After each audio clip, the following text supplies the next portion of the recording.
vlog 5, 1/6 of the way through. This is going to be hard. um, yeah, sorry for the kind of non-original content videos, the last two. Although the Neil deGrasse Tyson talk is one of the best talks about kind of, I guess you'd call it anti-religion, kind of philosophy, philosophy of science talk there I've ever seen. It's really good. If you haven't, that excerpt was only about 10 minutes long, and if you haven't seen the full talk, it's provided in the link in the last video, so go check it out if you have time, because it's more of that. I just kind of picked out a 10-minute spot and edited it down. It took me forever to make that video actually yesterday, because I tried to fit in about 14 minutes of material in an 11-minute video, and so I had to cut out spaces and pauses and things like that. So anyway, yeah, so what am I doing now?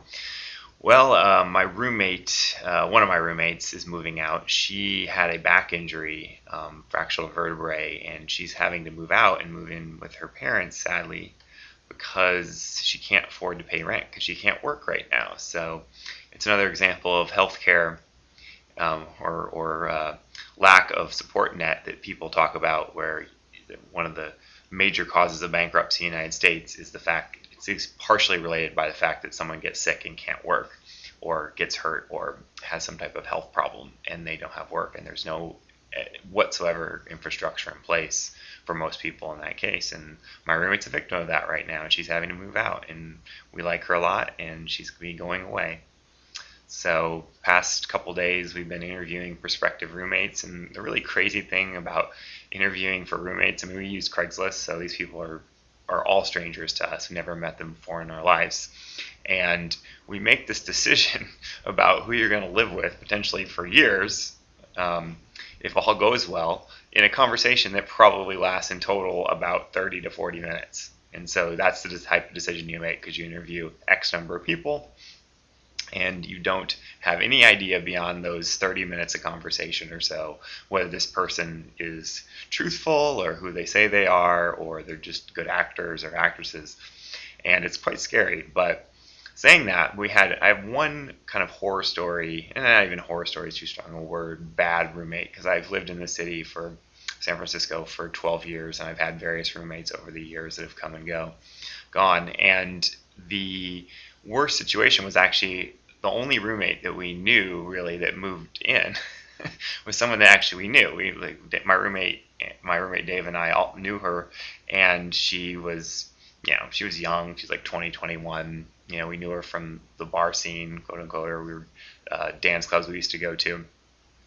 And so she moves in, and I was kind of rather ambivalent about her moving in, but we didn't really put our due diligence in, so we didn't find another roommate. So she kind of won by default, and she moves in and everything, and then she acts like she's a totally different person once she moves into the apartment. And I'm watching TV one day after her moving in less than a week, and she just comes up to me, and I'm just watching TV. I'm not looking at her or anything like that. And she's super serious, is there anything wrong? Something seems really wrong. And I'm just whoa. The way she said it is completely out of left field. There's nothing wrong. I had no problems with her, preceding this conversation. And she's just completely paranoid and looking at me. And I'm just no. I'm oh shit, what the hell's going on? And then so she calls a meeting, a apartment meeting, and tells us all that she's going to rehab for crystal meth addiction for the next month. So we had no idea that she was addicted to crystal meth. And she is a horrible drug to be addicted to, arguably one of the hardest to kick, and has the highest relapse rate of first time people trying to quit. And so she goes away for a month. I wanted to kick her out because I was I couldn't believe we were this drug addict. She didn't tell us and all that. And the next year, she came back and she was clean for a little bit while, but then these telltale signs that when you're addicted to crystal meth, and she was freebasing crystal meth in the apartment, and she was she would go through periods where her light was on in her room all the time.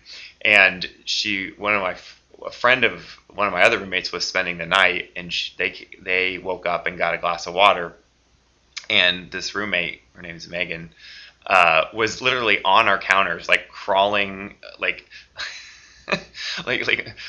like crawling across the cupboards just for arbitrary reason, like 4 o'clock in the morning. I mean, she's just kind of, you just, once you get addicted to something like that, and you get so little sleep, and you don't eat well, and that just builds up over time, you just start to become crazy, and we dealt this. I mean, she never stole anything, and she never was late for rent, which was, to her testament, I guess. But definitely that was the worst situation. Eventually, she had to go back to rehab a second time about a year later, and I was just like, you're out of here. You're not moving back in. When you move back, you had to move out, and so we kicked her out. It's the only roommate we really ever kicked out, and we gave her a shot. And I don't know. It was just one of those crazy situations where you don't know who's moving in until they really move in and figure out who they are. So that's what we're going through right now. And I learned a lesson that you interview as many people as possible, and you make the best guess you possibly can through a large selection of people. And so that's what we're going through right now. So crossing our fingers, and we'll see. So anyway, that's vlog number 5.